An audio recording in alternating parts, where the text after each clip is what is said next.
Hey folks, welcome in. Thanks for checking out this session on rebuilding workplace community and the impact of employee volunteer programs.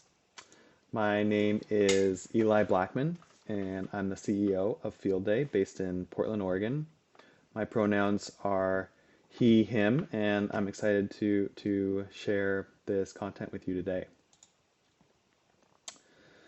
So first, I lead a team on a mission to connect employers, nonprofits, and individuals through a culture of community engagement. And so, what this means for companies or really any employer, our mission takes shape in our ability to create effective employee programs that result in quantifiable business value. My personal prior experience and passion has been around community engagement programs spanning multiple roles within tech, both at startups and small companies, as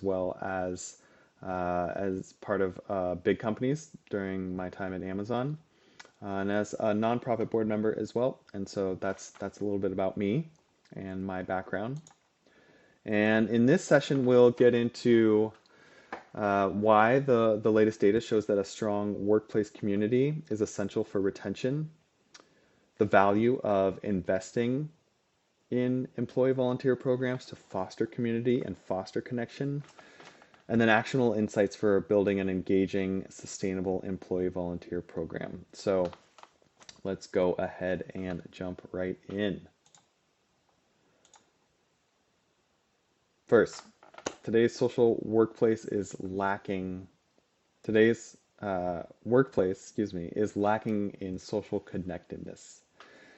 For decades now, more and more aspects of our lives, both in the workplace and outside the workplace, have become digital, whether it's more flexible work due to technology, especially thinking about corporate workplaces, convenient food delivery apps where you never have to see a person. What these things do are reduce opportunities for social interaction in our day-to-day lives.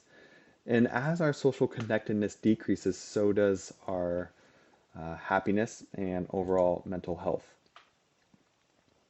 From a workplace standpoint, 74%, this should be of no surprise, but 74% of US companies are already using or plan to go permanent with a hybrid work model.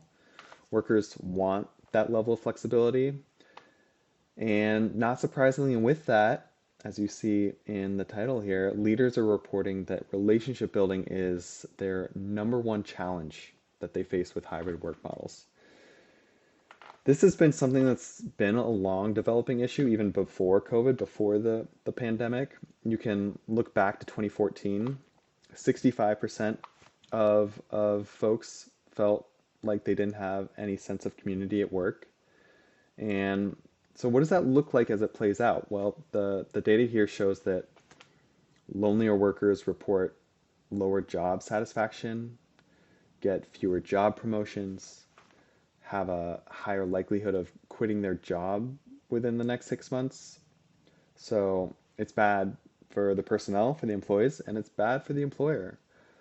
And while this challenge has been around, it was really the pandemic that fanned the flames here, that really accelerated a lot of the issues that have been getting so much more attention of late. Um, so that community, that shared purpose, the mutual trust, the belonging, it's now much harder to cultivate in these new environments as we are all really trying to crack the code to build connections in today's professional environments. 55% of employees, as you see here, feel lonelier at work than before shifting to hybrid. 59% of employees have fewer work friendships since going hybrid. And 66% of respondents said virtual coffee chats feel more like a chore than getting together in person, um, which is, it's just the reality of what we're thinking we need to do to engage folks, and the reality of how that's really landing with them. Organizational psychologist Constance Noonan Hadley describes loneliness at work as the belief that few people truly know me or would support me in a time of need. And this loneliness at work brings health problems, reduces productivity, increases turnover, shows increased burnout. And so it shows a lot of the issues of what happens when folks are lonely and when folks are not engaged. And I think with some of the shifts that we've seen, we've also seen some folks say, well, maybe work isn't a place to find community. You know, you get in, you get your stuff done, you get your community elsewhere. A couple issues with that approach is one, the sheer amount of time we spend working. It's a significant chunk of our waking hours to feel lonely, to feel that way, to have that much of a toll taken on our mental health. Clearly, as we see the data, it's not sustainable. And second, and building on that, there are and will be companies that do actually solve this, that do invest in this, and they're going to be the ones that win. And so it's not really an option to not address it. It's going to be survival for companies to stay relevant, to thrive, to grow. So making measurable progress here in this area gives businesses a serious competitive advantage for the ones that are able to move the needle here. But as it is right now, as it is today, 68% of employees are not engaged. And love these gifts. And ultimately, that lack of belonging is a top 3 reason of why employees are quitting. And there's a higher rate of this response among BIPOC employees in particular who quit as compared to white respondents. And while compensation matters, of course compensation matters, it isn't as much as we might think. And so thinking about this focus on retention, when is retention important? Is it during the good times when things are really competitive from an employee standpoint? Would it lose importance during an economic downturn? Well, if you think about it, with layoffs, morale is going to be low, things are going to feel fragile, workloads for the remaining staff are going to be high, they're going to be intense, and it arguably becomes even more important than ever to keep those highest performers, those most valuable employees that you have. And when you do lose them, it becomes even more painful than when the economy is doing well. So this is not a good times versus bad times sort of issue. Retention is something that is always prevalent and is always what the best companies are really pushing to try to succeed in. And turnover, as should come as no surprise, is really expensive. There's lots of ranges of numbers out there on the cost to replace an employee. 50 to 75% is, by a lot of reports, pretty conservative. It can be up to 150% for technical roles. You have the cost of hiring, training, learning and development. You have the opportunity cost that comes with an unfilled role.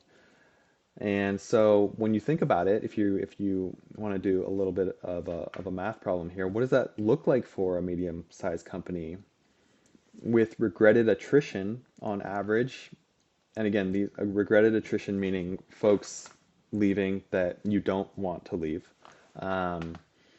With regretted attrition being 12% on average, if you're a 150-person company with an average salary of $65,000, at that 12%, that costs that company $600,000 per year.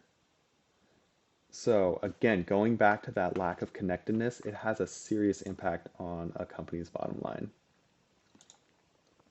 So, okay, we need to rebuild, reimagine workplace community. In hybrid workplaces, what's really interesting here is that nearly 75% of employees say the top reason they go into the office is to socialize with colleagues.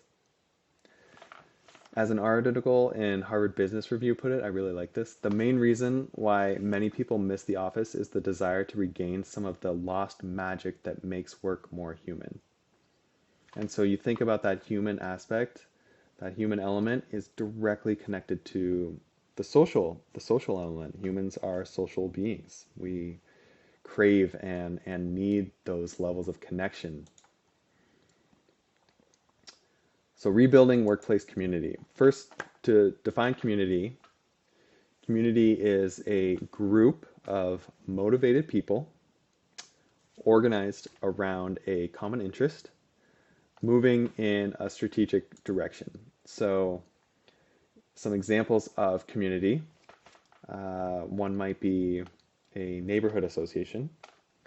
You might have a love of cooking, and you're in a cookbook club, trying new recipes and coming together to share the dishes that you like with other folks. Um, One that is more specific to me and my interests, it could be a group of people that loves to play and support the sport of ultimate frisbee, which is, I would say, one of my communities. And so let's consider community in the context of a workplace and its relationship to culture and belonging. Culture is how things get done, or um, another way that I like to phrase it, the way we do things around here. It's kind of this both the informal and formal social operating system that influences the way people work and interact through norms, through expectations, language, and rules of engagement. And belonging at work is being one, seen for our unique contributions, connected to our coworkers, supported in our daily work and career development, and being proud of our organization's values and purpose. So your DEI strategy, for example, this is something that is and becomes really critical to a sense of belonging for an employee base. And community is what really unifies the group. There's that sense of understanding, unity, trust, and belonging that everyone in the group feels. It's that piece that really holds the culture together. And a strong workplace community creates a strong sense of belonging. So if I advance here, let's see, what does strong workplace community look like? Well, 58% of employees are more likely to thrive. And I should define how thrive is defined here. Thriving is being energized, feeling valued, and feeling that what you do is valued. Thriving is being productive, being open to the challenges presented, having the opportunity to continuously learn and grow. And so you can see how important it is for an employee to really thrive, not just for themselves, but for the business value of the company and really excelling in their role. Employees are more engaged when there's a strong workplace community. Engagement, again, being that level of enthusiasm and dedication that they have towards their job. And the last one here, the biggest one in terms of bringing measurable, tangible, straight line business value, is that 66% are more likely to stay with their organization.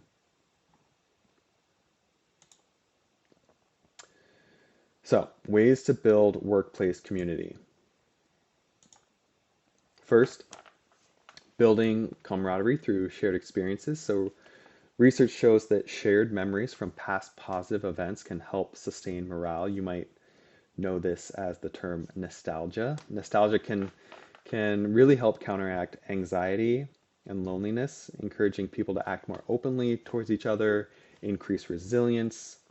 And so this really takes shape in organizing fun, positive events that employees can do together and look back on as a shared group, as something they did together. The second piece here is prioritizing intentional rest and renewal. Burnout is something that has been and is rampant. So we really saw this spike in the midst of the pandemic because we, as a full society, we're at a high point of stress, uncertainty, isolation. And so ways that we can really address this head on is teaching teams how to take more breaks and get better rest in order to manage their physical, emotional, and mental energy. And in practice, this looks like activities that include physically stepping away from the desk, getting into a different environment. That's what the best breaks with the best results look like. And in this case here, it's really important to educate employees and provide easy scheduled activities to get them started, to get the ball rolling here, to see those little wins take place. And of course, leadership leading by example is extremely important here too. It shows that it's okay, that it's encouraged, and it really empowers employees to do the same thing. The third one here, getting out in the community together. So building a sense of meaning and connection between your employees and the places they live, the causes that they care about outside of work. Getting out in the community together helps us really zoom out and seeing how we can contribute together at a broader level in a positive way. Also invites in new diverse perspectives and inspiration, all while really working together with still with a shared joint purpose.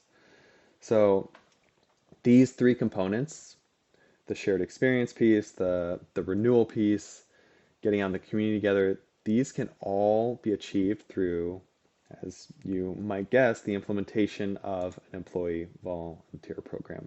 So first, what is an employee volunteer program? The way we and I like to define it is that it's a planned, managed effort to motivate and empower employees to volunteer get together with local nonprofits. So it really empowers employees to give back to the community in which they live and work under the leadership and encouragement of the company they work for, of the employer. And like with any employee program or really any program at all, the most impactful ones have goals, measure success using data, and are always evaluated and improved upon. And so that's really how we define what an employee volunteer program is. And thinking about engagement, that the piece of engagement, employee volunteer programs are especially impactful for team building. One, they create a space to make new connections. So I think my little self person here is covering up some of the wording here. But one, being in a new space really inspires new ideas.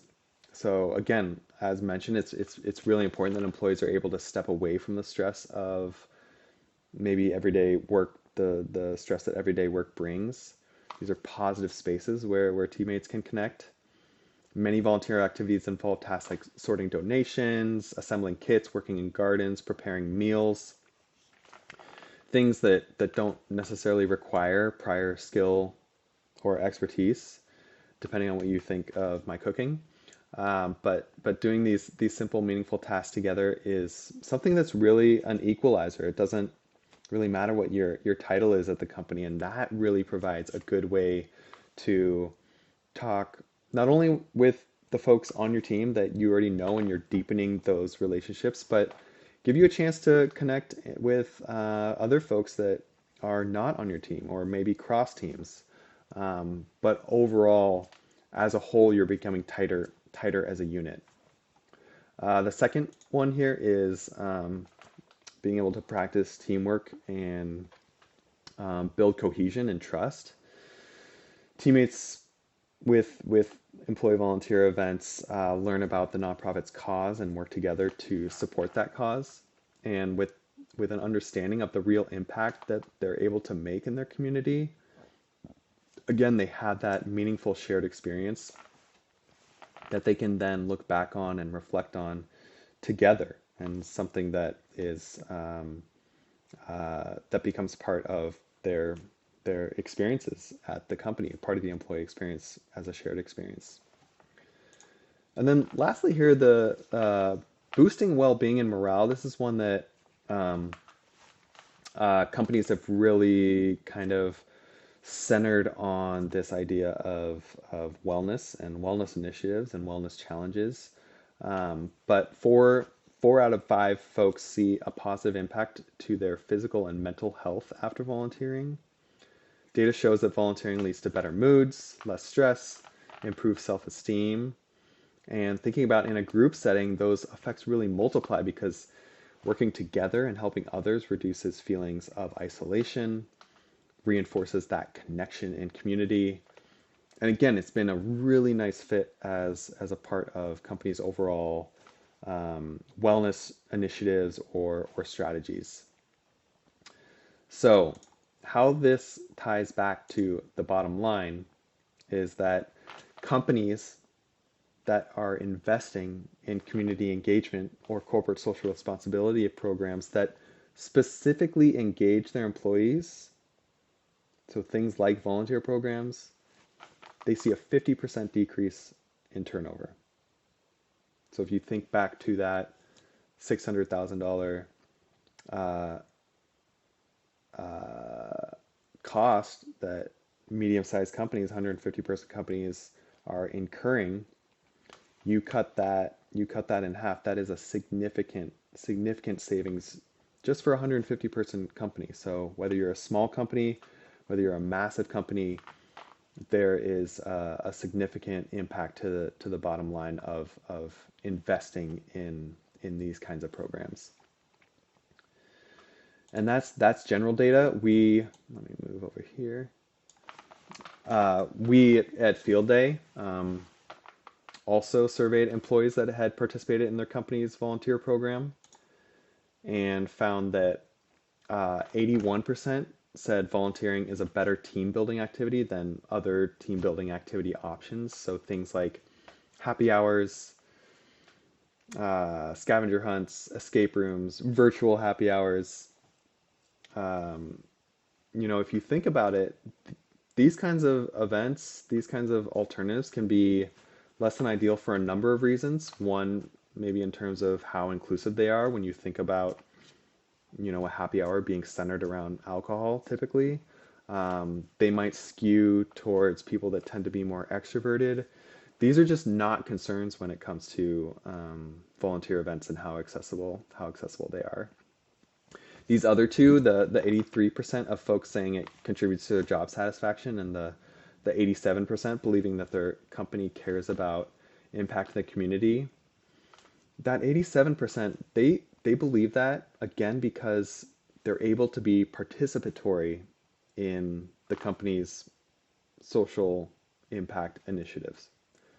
They're being given a way to actively participate and to do so together, and that again is when it becomes part of the culture. You can't fake that, and so that's why the data is showing up in this way, is that because when they're able to participate versus sitting on the sidelines, and maybe the company is writing a check to a nonprofit, when companies are able to include their employees in that, it becomes much more of something that is really lived and believed from an employee standpoint. And thinking about what else this data tells you about employees, these are your ambassadors. These are your recruiters, the people that really end up building your brand as a company in ways that general marketing or advertising just flat out can't. They're your most engaged employees. And again, these are the employees that are going to want to stay with your company. And with that, I wanted to dive into a real world use case that I and a good chunk of the Field Day team have personal experience with, which is Elemental Technologies, which is now AWS Elemental, after it was acquired by Amazon in 2015. And what started with a few ad hoc volunteer events ended up really growing into ongoing relationships towards the height with 30 plus local nonprofits, and became what we called our community investment program. And it was a central piece of the culture, of the employee experience. And again, it didn't just get employees out volunteering together. It engaged us as people, as individuals, as families in our community, created those bonds within and across teams, like I mentioned earlier, and it's inspired new passions and new ways of thinking. And for many of us, we started as a volunteer with these organizations and ended up joining a committee, marketing or development committee, maybe becoming a donor and becoming board members as well. And it all started because of the program that Elemental really felt was important to the employee experience and became really deeply ingrained in the culture. And with that, with the program having the growth that it did, we began to measure the business value. And as it turned out, Elemental had a significantly longer average employee tenure than comparable companies. And an additional piece here, in the last year of data from when I was there, a full quarter, okay, a full quarter of new hires from previous year reported that the community investment program either affected or strongly affected their decision to accept their offer. So think about that in relation to the cost of recruiting. And granted, you can't flip a switch to get to that. This is not something that is a quick fix. But again, we know that culture isn't flipping a switch. It's intentional. It takes time. But with that investment, and in this case, community investment as a central piece of Elemental's culture, it paid off significantly from an ROI standpoint, and it was measurable. And so these are the opportunities that we have by engaging in this work and doing so in a way that has real structure and is done programmatically, has the opportunity to really show meaningful business value for companies' bottom lines. And really taking it back to the Elemental example, it was that experience that really inspired us to take the plunge and build the Field Day platform, which won't get into in this session. We'll touch on it briefly at the end if folks want to learn more. But that's kind of the real life use case that we wanted to get into, and I wanted to get into here. So, how to go about building a successful employee volunteer program? What are the components here? One, goal setting. So if you think about volunteer events and how maybe a company that you've been a part of or you work for or you're a part of now may have occasional volunteer events, and just like how we started Elemental, so random events here and there that might be fun, might feel good, but it's structure again that is what makes a program. It doesn't have to be heavy structure, but structure is really key in order to give employees an understanding of the framework that the pillars that are around and supporting it. So things like goal setting, success metrics, roles and responsibilities within the program. Again, that leadership and management participation is so critical.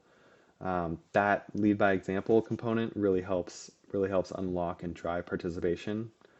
And then the second piece here on the right side of the slide, you have communication. So things like centralizing program information on a wiki or an intranet, making that information sharing a part of onboarding, having incentives that help drive participation, and then knowing that yes, the event promotion and communication leading up to the event that drives participation, that's super important, but also recognizing that it doesn't end with the event happening.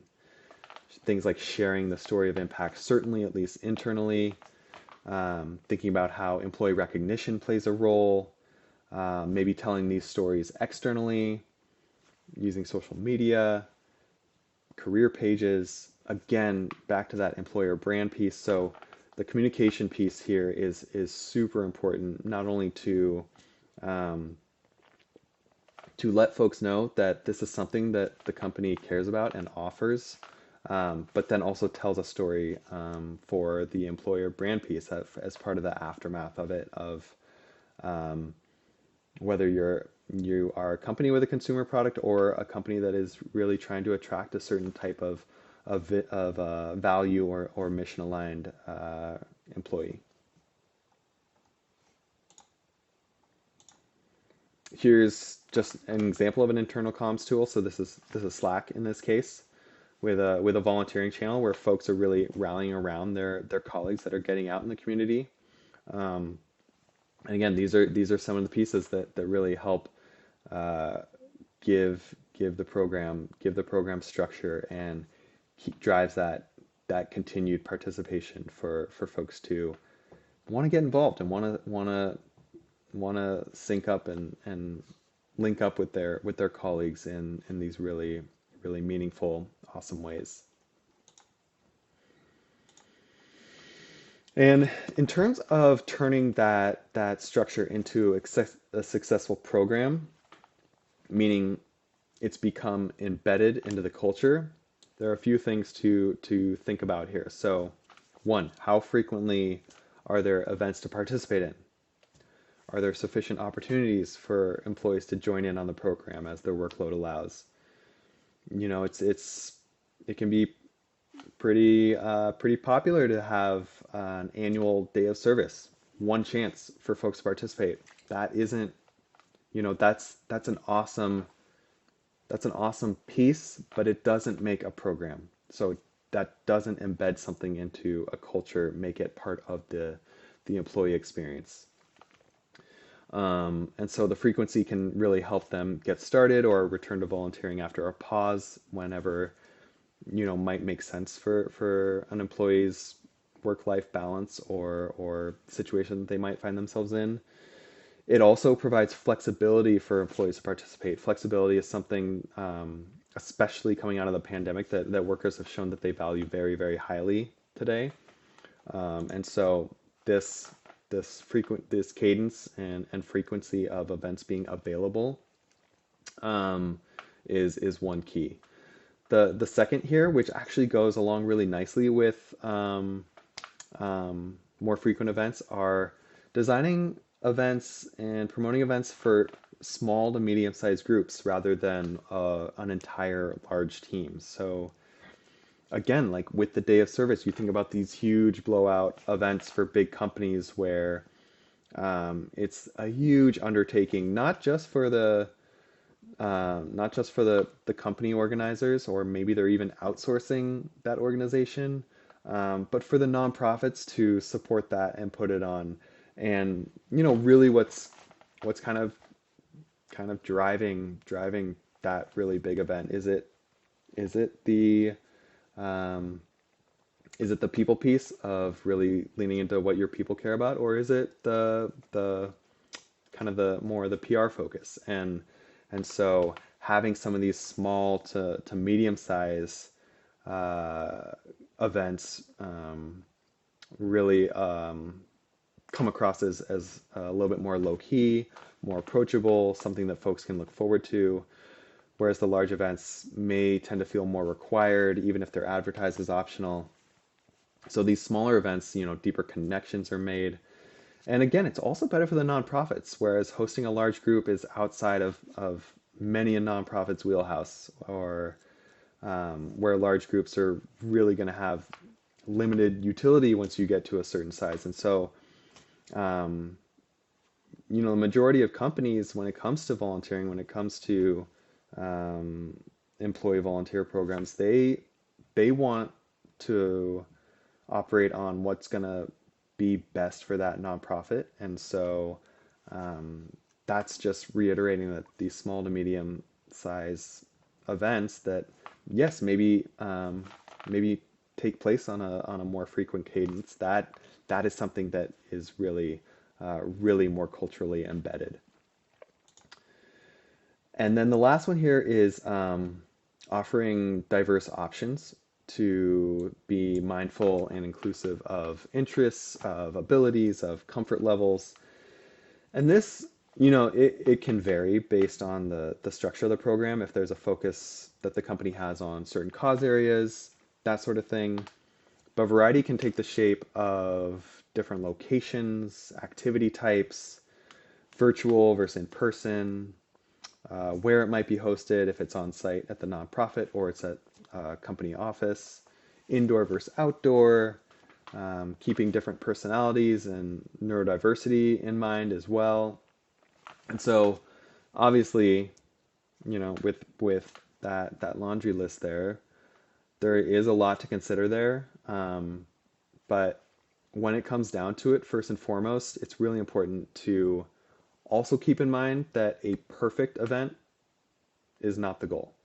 It's not the goal. In fact, thinking about it as a perfect event is really completely counter to the ethos of what a volunteer program should be centered around.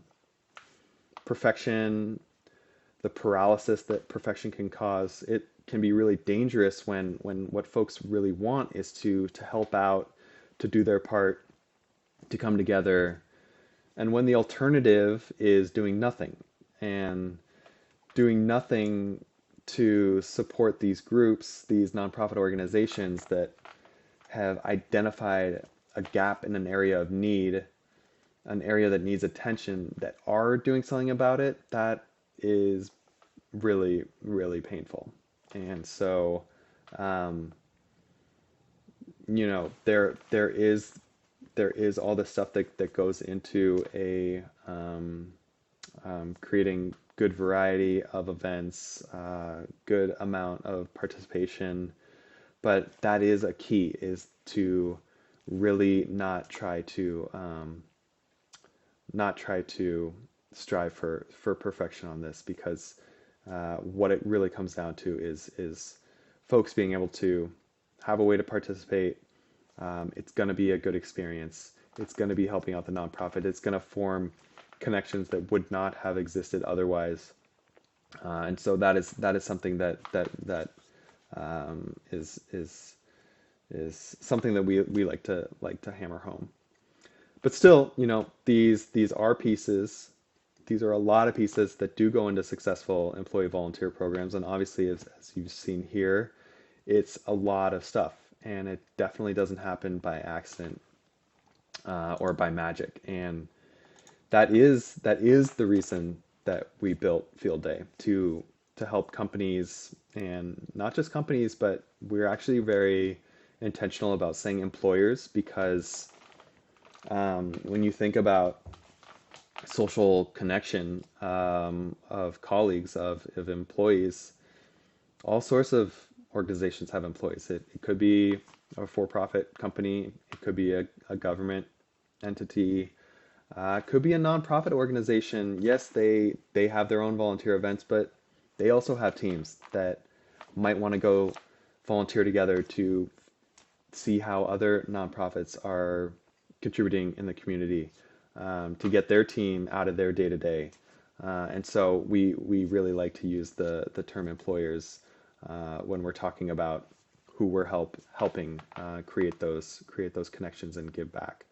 And so we built Field Day to help employers do this at scale by tackling the three most painful pieces that really serve as blockers in terms of building and then sustaining and growing successful volunteer programs. The first here being discovery. So what nonprofits and volunteer events are out there for teams? That's a huge blocker of getting into this work. So today maybe you rely on Googling, really not sure what you're coming up with, going to different websites, not getting a response. kind of losing that level of confidence as you're putting in the time there, and really either falling back on word of mouth. It's a really common one here, but discovery is a massive pain point when it comes to getting these programs off the ground and driving folks to get involved. The second piece for this is coordination. So planning an event directly with the nonprofit on the platform. So things like messaging, registrations, wait lists, seeing who else is going, automated reminders that go out to participants, calendar invites, seeing points of contact, a message board to post announcements that notify people. The stuff that really ends up taking a ton of time and is nobody's favorite, but is really critical to getting to a positive experience, both for the nonprofit and for the company. And both sides really want to show up for each other in that way. And so um, taking taking the logistics load off of both sides there has been a really big focal point of field day, and also just creating that peace of mind that once you're signed up, you're not going to have to take all these manual steps to remember to go, or to if you can't make it to update your RSVP because you never got a reminder. And so things like that really streamline and end up creating a much more positive experience is a focus. And then the tracking. So the beauty of having all these events happen using the platform, you have that data roll up that takes place, that the data that ties it all together, that ties it into a program, both the quantitative side, so seeing things like employee engagement trends for program owners, volunteer hours, repeat participants, so your most engaged employees, um, top cause areas, the qualitative side, so things like photo sharing, seeing all the past events and the photos that came out of those events, social impact stories that are coming directly from the nonprofit. Um, it really is powerful, and again is that thing that takes the ad hoc events and turns them into something that is programmatic, that is measured, that you see ROI on. And so with Field Day for small to medium-sized companies, it really lets them launch and grow a program without a dedicated headcount.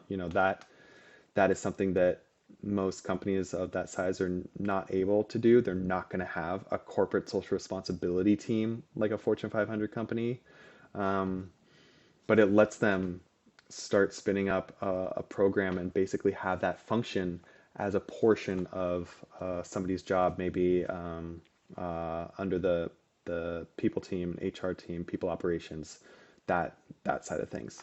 For large companies, it gives them the ability to really scale and operationalize their programs. So building and measuring and reporting their impact. Again, taking a lot of that manual task that is person power, and automating the components of it that are not adding value, are just taking time. And then understanding and quantifying the business value. Again, that's something that is always a challenge in this area, and it's something that the platform has really started with from day one, and telling a bigger story, because you have that data, you have the opportunity to spin up and do more events because you're able to mobilize that employee base. It's a story about people. It's about people giving back to their communities together, and doing so because you, as an employer, believe in the value of that, and then are able to extract the data that backs up that value. So, um, really, really powerful set of three facets for the platform. All right.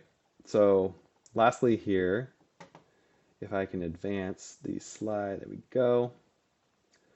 With the wrap up of the session, you have an opportunity to use this QR code here to take an assessment to see about where your company is at on its community engagement jersey. So, whether you're starting from scratch, which is great, that's awesome actually, or you have some sort of program, whether it's a fledgling program or it's a more established program, you can go ahead and do this and get recommendations based on wherever your organization is at in this area. So, highly recommend you taking that quick assessment and learning more that way. Um, and lastly, that really wraps things up here. I wanted to thank you very much for tuning in. Please feel free to get in touch with any of us at Field Day. With me personally, I'm always happy to chat with folks, to dive in further, to learn about what you're working on, what pain points you have when it comes to building community in the workplace, when it comes to corporate social responsibility programs or employee volunteer programs specifically. Um, we are super collaborative both on the nonprofit side and on the employer side, and so please don't hesitate to reach out. And with that, we'll go ahead and wrap it up. So thanks very much again. Again, my name's Eli Blackman, and I hope to be in touch with any of you that want to learn more. All right, thanks a lot.